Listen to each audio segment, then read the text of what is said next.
after arriving in Germany, you need to register at the university. This is the enrollment process. Nowadays you can start this by email also from home already. You need to register at the city, you need to get your recommendation and make the rental contract. You need to open a bank account. You need to open just a contract with a German health insurance. The first and foremost thing for me was to go to the city registration and get my city registration document done. Also wenn ich ankomme, wenn ich mein Zimmer und meine Wohnung bezogen habe, dann muss ich mich oder sollte ich mich innerhalb von einer Woche auf dem Einwohnermeldeamt anmelden. Dann nehme ich meinen Pass mit, dann nehme ich den Mietvertrag mit und registriere mich dort ganz offiziell. Dann bekomme ich dort die Meldebescheinigung. Das ist schon mal ein ganz wichtiges Papier, denn damit kann man dann alle anderen Dinge erledigen. Da kann ich dann auch auf die Bank gehen, Konto eröffnen, wenn ich das noch möchte. Und natürlich dann entsprechend die Ausländerbehörde aufsuchen. Man hat ja in der Regel dann sein Visum für 90 Tage, 3 Monate, 6 Monate, wie auch immer. Und dann muss ich in absehbarer Zeit meinen Aufenthalt beantragen, weil das Visum abläuft. Das sollte ich natürlich nicht ganz so spät machen. Also ich sollte nicht unbedingt 2, 3 Wochen vor Ablauf meines Visums erst auf die Ausländerbehörde gehen. Das sollte man wirklich relativ zeitnah machen, weil das eben wirklich Bearbeitungszeit dauert. Also diese Anmeldung ist es, dass du musst, also du kommst nach Deutschland und dann du musst sagen, wo du lebst und was machst du hier. Also du gehst ins Rathaus und dann du musst einige Dokumente unterschreiben und ja, sie lassen dich das, okay, du lebst da, okay, alles in Ordnung und dann du bekommst diese Dokumente und du benutzt diese Dokumente in der Ausländerbehörde. Auch zu sagen, okay, ich studiere und dann ich lebe hier und ja, das ist kein Problem mit meinem Aufenthaltstitel.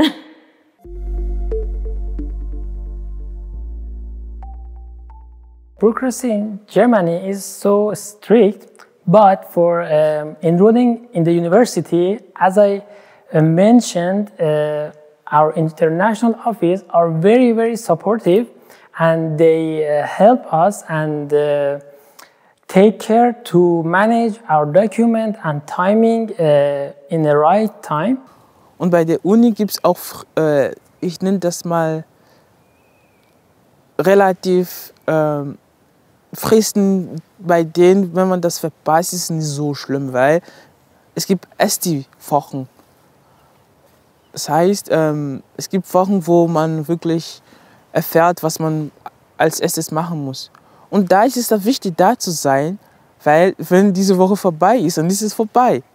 Dann erfährt man nichts mehr. Deswegen ist es auch wichtig, dass man bei dieser ersten Woche präsent ist, um zu wissen, was man alles machen muss. Und weil es gibt immer Tutoren, die Studenten helfen.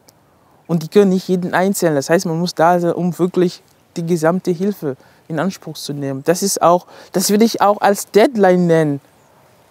Weil bei dieser Esti-Woche gibt es verschiedene Veranstaltungen. Und es gibt auch für jeden, also für internationale Studenten, das muss man wirklich wahrnehmen. You enter Germany, you already prepared a lot of documents and you have your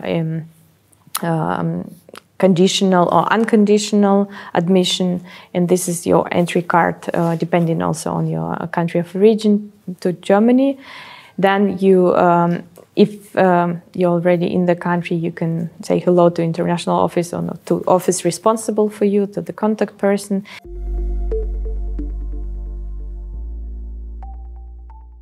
Ja, ich habe zum Beispiel, das habe ich erst in diesem Jahr gelesen, dass wenn man umgezogen ist, muss man sich, glaube mindestens 10 Tage oder einen Monat, glaube ich, bei der Einwohneranmeldeamt anmelden. Das heißt, wenn man das nicht macht, muss man nachher 100 € zahlen. Das hat mir niemand gesagt, das habe ich erst online gelesen neulich, obwohl ich ja schon seit mehr als 2 Jahren lebe. Und das ist etwas, das man wissen muss. Wenn man denkt, ich mache das später oder muss ich das überhaupt? Also wenn man denkt, nee, in meinem Land muss ich mich nirgendwo anmelden, wo ich wohne. Hier muss man das machen. Es gibt Fristen. Ansonsten muss man das machen. Und Das ist das erste Wichtigste oder eine der wichtigen Sachen. Ja, eine interessante Besonderheit ist, dass man hier nicht überall mit Karte zahlen kann. Das ist für einige was Überraschendes, weil man denkt, ja, Deutschland, klar kann man überall mit Karte zahlen, ist aber nicht so. Und manchmal kann man auch nicht mit die Kredit- oder Debitkarte aus seinem eigenes Land bezahlen, weil hier gibt es eben so spezielle Karten, die heißen EC-Karten. Und in bestimmten Orten kann man nur mit diesen EC-Karten zahlen. Das heißt, in dem Fall ist es wichtig, ein deutsches Konto zu eröffnen, sodass du diese EC-Karte haben kannst. Ein gutes Beispiel davon, was man oft benutzt, ist die Mensa. Da kannst du nur deine Mensa-Karte mit EC-Karten laden, nicht mit einer Visa-Karte zum Beispiel.